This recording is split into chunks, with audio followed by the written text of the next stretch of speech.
Hello, I want to welcome you to today's episode. Today we're looking at chapter 5 of our book, and the topic says specialized knowledge. I'm gonna quickly highlight the points so that we don't skip this episode that long. Personal experiences or observation, the fourth step toward riches. There are two kinds of knowledge. One is general, the other is specialized. General knowledge, no matter how great in quantity or variety it may be, is of but little use in the accumulation of money. The faculties of the great universities possesses in the aggregate practically every form of general knowledge known to civilization. Most of the professors have built little money. They specialize on teaching knowledge, but they do not specialize on the organization of the use of the knowledge. Knowledge will not attract money unless it is organized and intelligently directed through practical plans of action to the definite end of accumulation of money. Lack of understanding of this fact has been the source of confusion to millions of people who falsely become believe that knowledge is power. It is nothing of the sort. Knowledge is the only potential power. It is not. It comes. It's become power only when and if it is organized and definite plan of action and directed to a definite end. An educated man is not necessarily one who has an abundance of general or specialized knowledge. An educated man is the one who has so developed the faculties of his mind that he may acquire anything he wants or its equivalent without violating the rights of others.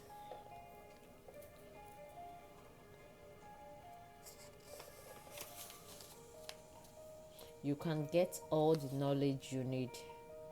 Before you can be sure of your ability to transmute desire into monetary equivalent, you will require specialized knowledge of the service, merchandise, or profession which you intend to offer in return for fortune. Perhaps you may need much more specialized knowledge than you have the ability or inclination to acquire. And if this should be true, you may bridge your weakness through the aid of your mastermind group.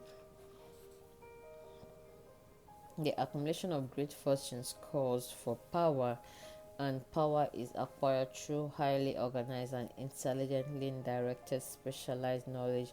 But the knowledge does not necessarily have to be in possession of the man who accumulates the fortune. Thomas A. Edison had only 3 months of schooling during his entire life.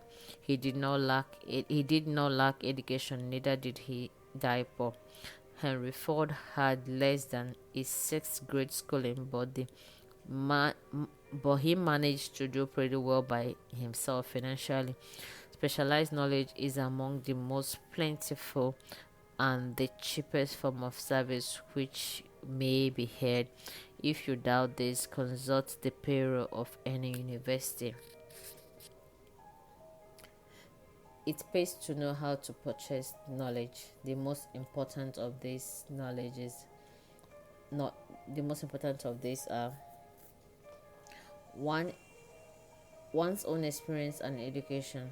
Experience and education are available through cooperation of others, colleges and universities, public libraries, specialized training courses. As knowledge is acquired, it must be organized and put into use for a definite purpose through practical plan. Knowledge has no value except that which can be gained from its application towards somewhat end. If you contemplate taking additional schooling, first determine the purpose for which you want the knowledge you are seeking. Then learn where you want the knowledge you are seeking, then learn where this particular knowledge can be obtained from a reliable source.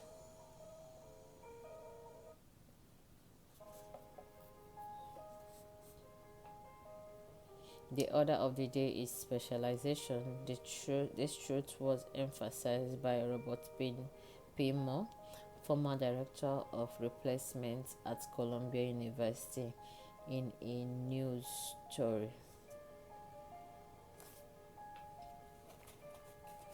A lesson from a collective agency: anything required without effort and without cost is generally unappreciated, often discredited. Perhaps this is why we get so little from our marvelous opportunity in public school. The self-discipline one received from a definite program of specialized study make, makes up to some extent for the wasted opportunity when knowledge was available without cost. Correspondence school are highly organized business institutions. Their tuition fees are so low that they are forced to insist upon prompt payment. Being asked to pay whether the student makes good grades or poor has the effect of causing one to follow through with the course when he will otherwise drop it. The correspondence school have not stressed this point sufficiently.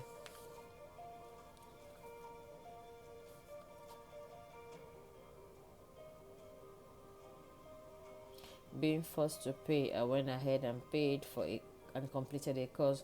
Later in life, I discovered that the efficient collection system of that school had been worth much in the form of money, and because of the training in advertising I had so reluctantly taken.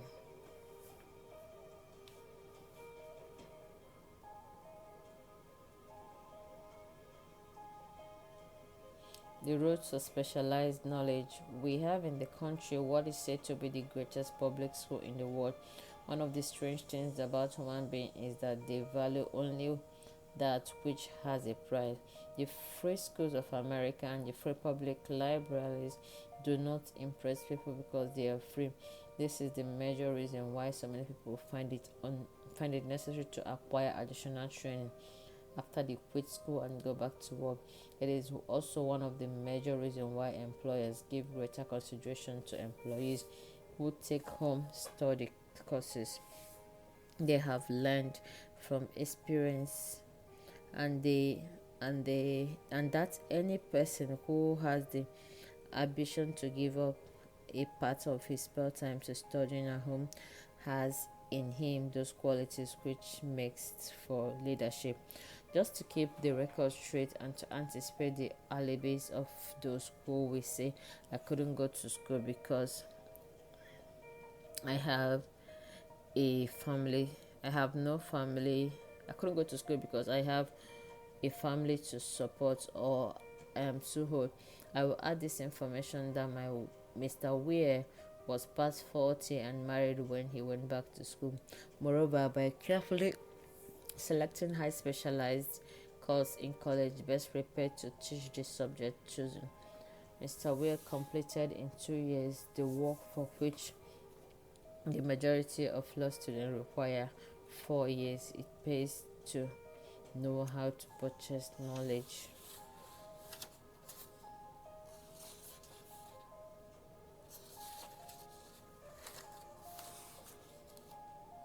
You don't have to start at bottom. One may be inclined to ask, why go through all this trouble to secure a job? The answer is, doing a thing well never is trouble.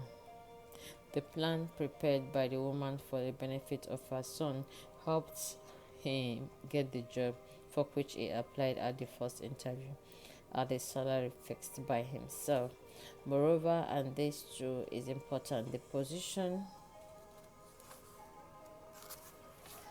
It did require the young man to start at the bottom. He began as a junior executive at an executive salary. Why go all through all this trouble? Well, for one thing, the planned presentation of this young man's application for a position clipped of no less than 10 years of time he would have required to get to where he began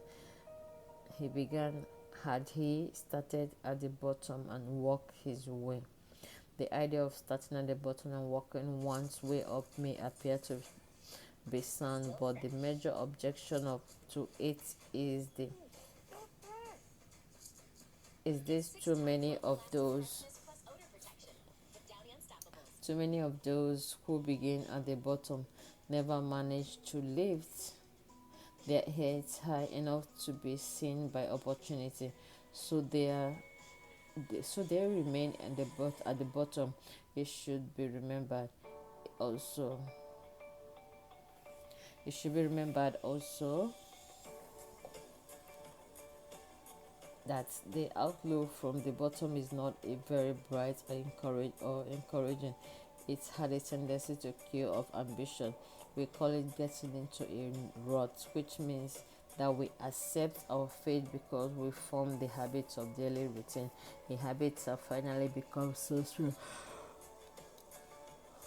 We cease to try to throw it off, and that's that is another reason why it pays to start one or two steps above the bottom. By so by so doing, one forms the habit of looking around, of observing how others get ahead, of seeing opportunities, and of embracing it without hesitating.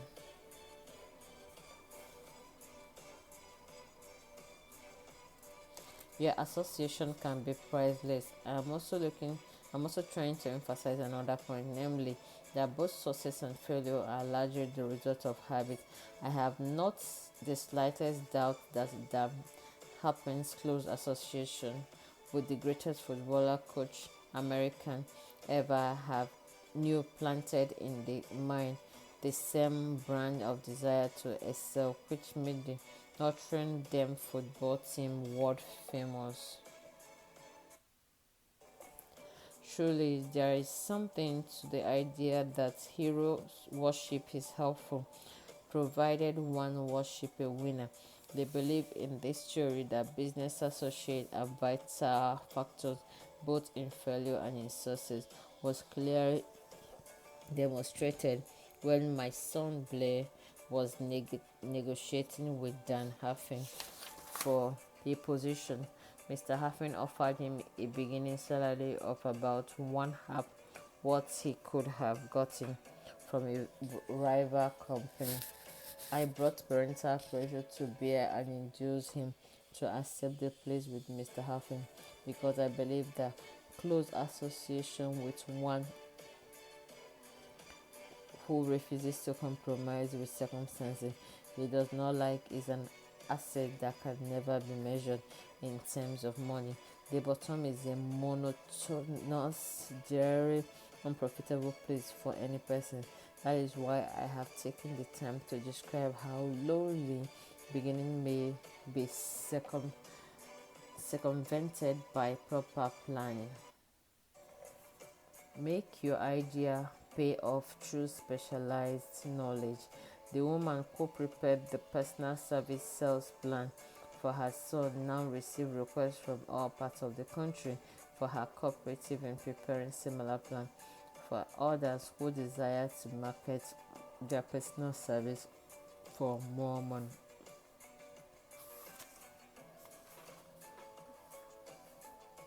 There is no fixed price for sound ideas. Back of all ideas is specialized knowledge. Unfortunately, for those who do not find riches in abundance, specialized knowledge is more abundant and more easily acquired than idea.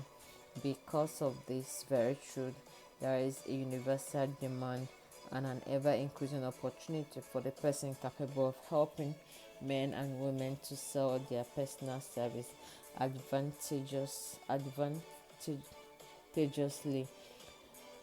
Capability means imagination, the one quality needed to combine specialized knowledge with idea in form of organized plan designed to yield riches. If you have imagination, This chapter may present you with an idea sufficient to serve as the beginning of the riches you desire. Remember, the idea is the main thing. Socialized knowledge may be found just around the corner, any corner. Thank you so much. That brings us to the end of this chapter, and I'll go ahead and end this episode. We'll see you in our next episode. Bye bye. Thank you so much for tuning in.